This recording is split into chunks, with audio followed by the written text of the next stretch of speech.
Fernando Hierro said this week that he was an optimist who looks for the good in everything. So when analysing Spain's somewhat turbulent build-up to the World Cup, the furore over Julen Lopetegui, the 53-year-old's swift defenestration and Hierro's subsequent appointment as his replacement, the optimist Hierro might have surmised that at least it had taken the microscope away from La Roja's major on-field concern heading into this tournament.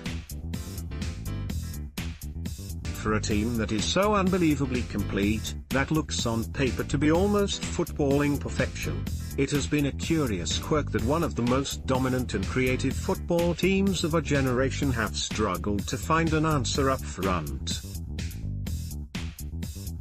Could do little about the 3 Spanish goals, looked like a safe pair of hands for the rest of the game.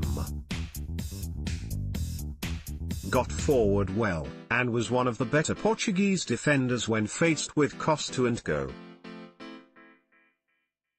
Should have done better for the opening Costa goal and looked a little rusty against an informed striker.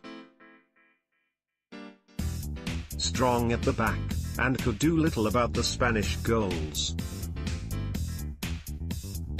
Solid for Portugal but sometimes bewildered by Spanish passing, but that could be said for everyone at times. Strong and powerful, good in possession and won the ball back several times. Reliable and hard-working for Portugal, sometimes overrun in midfield but didn't stop for his team. One of the weaker players for Portugal, hauled off in the second half whilst on a yellow. Not the silver we were used to seeing at Manchester City, taken off early in the second half. Had chances on the counter to hurt Spain in the first half but fluffed his lines. Cool and calm under pressure for the penalty, lucky for his second, but stupendous for the third. Didn't put a foot wrong.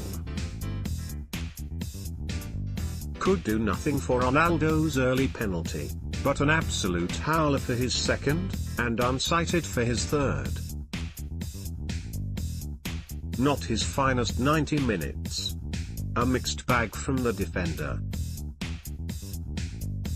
Poor to bring down Ronaldo for the penalty, but the best goal he will ever score to make up for it. Good in possession as ever, and with Ronaldo scoring from 2 set pieces and a goalkeeping error he will feel unlucky to concede 3.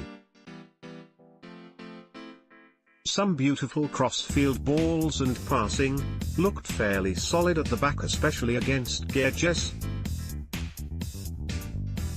A quiet game by his standards, good in possession as expected but not as much of an attacking threat as usual. Winning the ball back consistently, and spreading possession, Busquets remains calm and collected. The man behind the passing, never takes the headlines but kept Spanish midfield ticking. An impressive performance to link with Costa up front, and a constant danger for Portugal. A brilliant talent, controlling the passing and play all over the pitch. His skills and trickery frustrated Portugal, tired towards the end before being substituted, but showed glimpses of his passing that oozes class. One of his best performances in a Spanish shirt, 2 goals and an overall good performance. Unlucky to be subbed. Since David Villa exited stage left from the national team there have been plenty of auditions for the role of Spain's number 9 but nobody has ever really dazzled. Plenty of understudies but never a true star.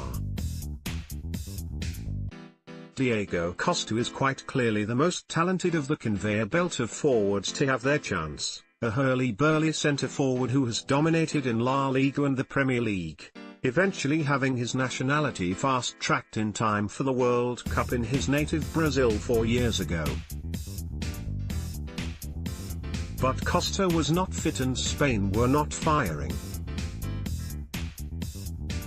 That tournament was the pockmark on the flawless face of Spanish football's golden generation, but they did not allow it to scar. Spain has moved on and they played some good football at Euro 2016 before elimination to Italy before hitting top gear again and qualifying for Russia. Costa led from the front for Spain, AFP/Getty Images. At the start of the decade it was tiki-taka that was the GOAT, a phrase used to describe their football. Now merely mentioning Spain is to summon up Technicolor images of bright crimson jerseys pinging the ball in triangles as if a training exercise. Their intricate dominance, a delicate asphyxiation of their opponents, has been an era-defining playing style associated with the great Barcelona side of Pep Guardiola and the Spain team that shared at least some of that DNA, but it has also caused its own problems since Villa's departure as La Roja laboured to find someone capable of putting the finishing touches to their ornately prepared chances. Costa is a barreling hulk of a man who has thrived in Diego Simeone's Atletico Madrid, Jose Mourinho's Chelsea and, for one glorious season, Antonio Conte's Premier League winning Blues as well. All of those teams were reactive sides, teams whose first instinct is to drop and be compact in order to attack and counter into spaces. That, really, has always been Costa's game and he's sensationally good at it, rampaging around and occupying defenders, harassing defenders, nigh on violating defenders in order to win the ball back and smuggle it home. Club, Ajax age, 25 position, midfielder club, Al Jazeera age, 33 position, midfielder club, Yeni Malatya Spor age, 31 position, forward club, Real Madrid age, 33 position, forward club, Manchester City age, 23 position, midfielder club, AC Milan age, 22 position, forward club, Real Madrid age, 22 position, midfielder club, Real Madrid age, 26 position, midfielder club, Atletico Madrid age, 29 position, striker. Club, Rubens as an age, 23 position, forward. To be the number 9 in Spain's system you really need to be a striker who is explosive in short area situations, who can find half a yard and fire home when surrounded by the massed ranks of defenders that have formed a wall across the penalty area to deter Andres Iniesta, Isco and company. It is why the dinky but speedy Paco Alcácer, now hopelessly out of form at Barca but previously very effective with Valencia, was the right guy to start at Euro 2016 and top scored in qualifying then. Alvaro Morata looked to have potential for the role but endured a rotten year in West London, while Iago Aspas, for all his goals this year, just doesn't seem to have earned the trust. So Costa it was in Sochi, in the World Cup, against Portugal. For all his stylistic differences with what Spain do and how they do it, Hierro stuck with Lopetegui's answer and went for proven quality over fit, a square peg in a round hole, but those square pegs can still hurt if you catch them wrong. Ronaldo scores 51st career hat-trick with stunning free kick, and this is Diego Costa, so of course he caught them wrong. Just ask Pepe, whose face suddenly discovered in its schedule for the evening an unscheduled meeting with Costa's forearm. Pepe flailed on the ground. Costa, surrounded by defenders and without a teammate in sight, held up the ball, found a crack in the defense and drove the ball through it and into the net. From what was a hopeful long ball, in the eyes of some, a betrayal of how Spain should play, Costa had turned water into wine. With Pepe still rolling on the floor, he had turned water into wine. Portugal protested but Spain celebrated. Diego Costa the scorer and Hierro and predecessor vindicated.